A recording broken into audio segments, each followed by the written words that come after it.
নথি তিনি নেবেন বাড়ি থেকে এবং তারপরেই তিনি সিআইডি দপ্তরের উদ্দেশ্যে রওনা দেবেন। রমিত রয়েছেন আমাদের সঙ্গে সরাসরি কালীঘাট থেকে। রমিত, এই বেশ কিছুক্ষণ আগেই তিনি কালীঘাটে এসেছেন, সেখান থেকে প্রয়োজনীয় নথি নিয়ে তিনি সিআইডি দপ্তরে যাবেন।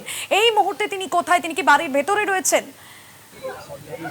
দেখো বাসন্তী, একেবারেই যেরকম ভাবে দেখাচ্ছিলাম কিছুক্ষণ আগে কিন্তু এই গেট, সেই গেটে তার গাড়িও আমরা দেখতে পাচ্ছি। দেখো আমার ঠিক পেছন দিকটা সেই তার গাড়ি রয়েছে রাখা, এবং সেই গাড়ি একেবারে আমরা দেখতে পাচ্ছি সেই গাড়িতেই কিন্তু অভিষেক বন্দ্যোপাধ্যায় একদম এয়ারপোর্ট থেকে সরাসরি তার বাড়ির দিকে এলেন।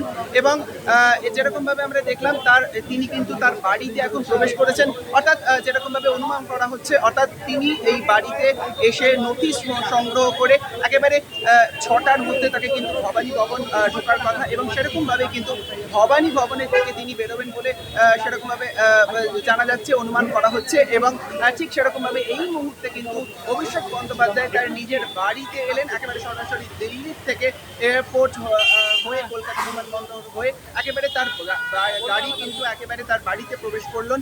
এবং এই মুহূর্তে কিন্তু অভিষেক বন্দ্যোপাধ্যায় এই তার বাড়িতেই রয়েছেন, এবং অনুমান করা হচ্ছে কিছুক্ষণের মধ্যেই কিন্তু সমস্ত সেই নথি নিয়ে কিন্তু তিনি ভবানী ভবনের 6টার মধ্যে একেবারে তিনি যাবেন। এবং সেরকম ভাবে এই সামনে আমরা দেখতে পাচ্ছি তার গাড়ি কিন্তু পার্ক করে রাখা আছে, অর্থাৎ গাড়িকে ঘুরিয়েও রাখা হয়েছে যাতে তার, এবং সেখান থেকে তিনি একেবারেই তার বাড়ির থেকে কিন্তু সেই নথি সংগ্রহ করে, অর্থাৎ আজকেই কিন্তু সেই ভবানী ভবনে যাওয়ার কথা সেরকমভাবে অনুমান করা হচ্ছে।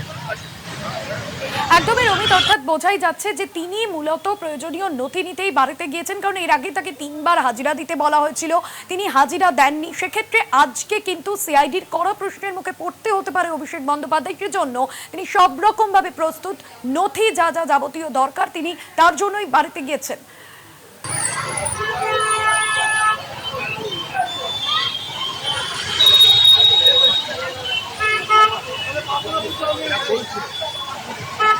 রমিত, শোনা যাচ্ছে?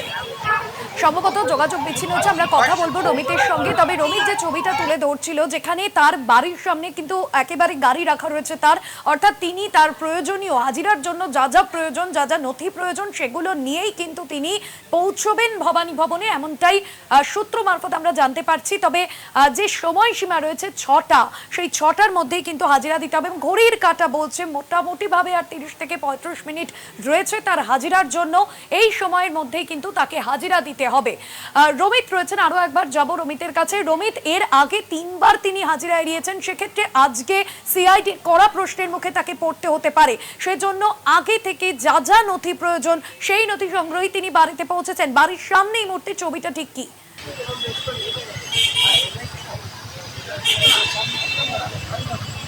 বাসন্তী, দেখো একেবারেই ঠিক যেরকম তুমি বলছিলে, এর আগে 3বার নোটিশ, এবং সেইখানে কিন্তু আজকে যে কড়া নির্দেশিকা, অর্থাৎ আজকেই কিন্তু ভবানী ভবনের 6টার মধ্যে তাকে কিন্তু সমস্ত নথি নিয়ে হাজিরা দিতে হবে। এবং সেরকমভাবে আমরা অনুমান করছি, অর্থাৎ যেরকমভাবে জানা যাচ্ছে অভিষেক বন্দ্যোপাধ্যায় এই নথি নিয়ে তার বাড়ি থেকে হয়তো ভবানী ভবনের দিকে যাবেন। এবং ঠিক সেরকম ভাবে দেখলাম আমরা এয়ারপোর্ট থেকে যেরকম ভাবে অনুমান করা হচ্ছিল, ভাবা হচ্ছিল হয়তো ডাইরেক্টলি যাবেন, কিন্তু না, এই মুহূর্তে কিন্তু তার বাড়িতে তিনি প্রবেশ করেছেন, এবং সেই বাড়িতে সেই সমস্ত নথি নিয়ে কিন্তু সেরকম ভাবে তিনি প্রবেশ করে একবারে ভবানী ভবনের দিকে রওনা দেবেন বলে আমরা দেখতে পাচ্ছি। এই ছবিটা আমি দেখাবো, তার যে গাড়িটা দাঁড়িয়ে রয়েছে আমি সেই ছবি দেখাবো। এখানে কিন্তু প্রস্তুতি রয়েছে। দেখো একদম সরাসরি তার বাড়ির সামনের যে ফ্রন্ট গেট, সেই ফ্রন্ট গেটের ছবি দেখাচ্ছি। তার সিকিউরিটিরা প্রস্তুত আছেন। একেবারে আমরা ঠিক কিছুক্ষণ আগে দেখলাম অভিষেক বন্দ্যোপাধ্যায় এই গেট দিয়ে প্রবেশ করলেন, এবং এই গাড়িতে করে তিনি এলেন, এবং তারপর কিন্তু তার বাড়িতে তিনি প্রবেশ করেছেন। এবং আমরা যেরকম ভাবে অনুমান করছি, যেরকম ভাবে জানতে পারছি, তিনি কিন্তু সেই নথি নিয়ে আজই ভবনে গিয়ে হাজিরা দেবেন, এবং সেই নথি সংগ্রহ করার জন্য তার বাড়িতে তিনি এসেছেন এই মুহূর্তে। এবং সেই বাড়ির ছবিটা তোমাকে একদম সরাসরি দেখাচ্ছি। এই মুহূর্তে তার গাড়ি দাঁড়িয়ে আছে, তার সিকিউরিটিরা দাঁড়িয়ে আছেন, এবং অপেক্ষারত অনেকেই যে এখন উনি কখন বেরোন এবং সেই নথি নিয়ে কখন ভবানী ভবনের দিকে যান। অর্থাৎ 6টার মধ্যে সেই ডেডলাইন অলরেডি সেট করা আছে, অর্থাৎ সেই ডেডলাইনে তিনি পৌঁছন কিনা এবং কখন বেরোন সেই দিকে কিন্তু সকলের চোখ আসলে। একদমই, অর্থাৎ ডেডলাইনের মধ্যেই কিন্তু তাকে হাজিরা দিতে হবে। এই মুহূর্তে অভিষেক বন্দ্যোপাধ্যায়ের বাড়ির সামনে যে ছবি আপনাদের দেখাচ্ছিলাম, সেখানে গাড়ি রয়েছে, সেখান থেকে কিন্তু তিনি সরাসরি পৌঁছবেন ভবানী ভবনে। আপাতত সঙ্গে থাকো রমিত। অন্যদিকে ভবানী ভবনের ছবিও আপনাদের দেখাচ্ছি, সেখানেও কিন্তু নিরাপত্তা ব্যবস্থা যথেষ্ট জোরদার করা হয়েছে, যাতে কোনো রকম ভাবে কোনো জনরোষ পরিস্থিতি না তৈরি হয়, তার জন্য কিন্তু নিরাপত্তা ব্যবস্থা কোনো রকম কোনো খামতি রাখা হয়নি। এর আগে তাকে 3 বার হাজিরা দেওয়ার কথা বলা হয়েছিল, কিন্তু তিনি 3 বারই হাজিরা এড়িয়ে গিয়েছিলেন। তারপর আমরা দেখেছি যে দলের একের পর এক বিধায়ক এবং শীর্ষ নেতৃত্ব তারা দল ছেড়ে অভিষেক বন্দ্যোপাধ্যায়ের বিরুদ্ধে বিদ্রোহ ঘোষণা করেছেন। আর এই প্রেক্ষাপটে দাঁড়িয়ে আজকে অভিষেক বন্দ্যোপাধ্যায়ের হাজিরা, সিআইডির এর আগে 3 বারের হাজিরা এড়িয়ে যাওয়া, এই সব মিলিয়ে সিআইডির কড়া প্রশ্নের মুখে পড়তে হতে পারে অভিষেক বন্দ্যোপাধ্যায়কে। তার বাড়ির সামনেই রয়েছে তার গাড়ি এবং সেখান থেকেই কিন্তু তিনি পৌঁছবেন ভবানী ভবনে।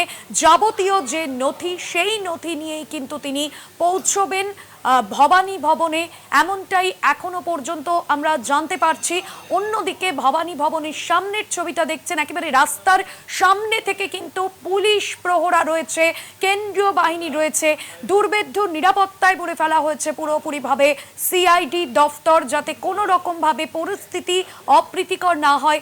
অভিষেককে দেখা মাত্র আমরা বিমানবন্দরের ছবি দেখেছি, সেখানেও জনরোষ পরিস্থিতি তৈরি হয়েছিল, যাতে সিআইডি দফতরের সামনেও এই পরিস্থিতি না তৈরি হয়, তার জন্যই কিন্তু অভিষেক বন্দ্যোপাধ্যায়ের পৌঁছানোর আগেই ভবানী ভবনের নিরাপত্তার ছবিটাও জোরদার করা হয়েছে। এবং বিধায়কদের যে সই জাল কাণ্ড, যেখানে আমরা দেখেছিলাম যে এর আগে কালীঘাটে বৈঠক এবং তারপর বিরোধী দলনেতা হিসেবে শোভনদেব চট্টোপাধ্যায়ের নাম সামনে আসা, প্রত্যেকে সেখানে সম্মতি জানানো এবং সেখান থেকে কিন্তু ঘটনাক্রম পরবর্তীতে আমরা দেখি যে বিধানসভার সচিব তার সই দেখে সন্দেহ হয় এবং সেখান থেকে অভিষেক বন্দ্যোপাধ্যায়ের বিরুদ্ধে অভিযোগ দায়ের হয়, এফআইআর হয় এবং গোটা ঘটনার তদন্তভার নেয় সিআইডি।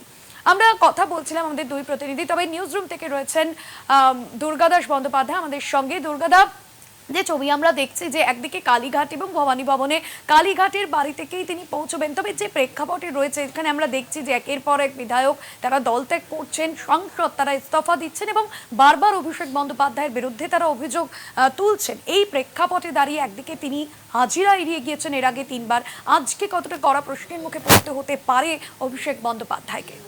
দেখো, কড়া প্রশ্নের মুখে তো পড়তেই হবে অভিষেক বন্দ্যোপাধ্যায়কে। প্রথম কথা হচ্ছে যে অভিযোগটা উঠেছে, অভিযোগটা তো মারাত্মক। সই জাল অভিযোগ, এটা ছোটোখাটো বিষয় নয়, তাও একজন নয়, একাধিক এই যারা বিধায়ক এবং তৃণমূল কংগ্রেসের পক্ষ থেকে, তৃণমূল কংগ্রেসেই সর্বভারতীয় সাধারণ সম্পাদক, তার বিরুদ্ধে প্রায় বলা যেতে পারে এই অভিযোগটা উঠছে। ফলে এটাকে যে বর্তমান সরকার পক্ষ এবং বিধানসভা, রাজ্য বিধানসভা, সেটাকে যে হালকা করে দেখছে না, এটা স্পষ্ট। আর হালকা করে দেখছে না বলেই এই পুরো বিষয়টার তদন্ত ভার দেওয়া হয়েছে এই সিআইডিকে। অর্থাৎ চুলচেরা বিশ্লেষণ করে আদৌ ওই সইগুলো জাল নাকি অন্য কিছু, কেই বা করলো, কার ইন্ধনে বা কার প্রশ্রয়ে এটা হলো, কেনই বা এই ধরনের কাজটা করা হলো, এবং সই জাল করার বিষয়টা ভারতবর্ষে সংবিধান এবং ভারতবর্ষের যে আইন, সেই কড়া আইনের কথা সেখানে বলা আছে।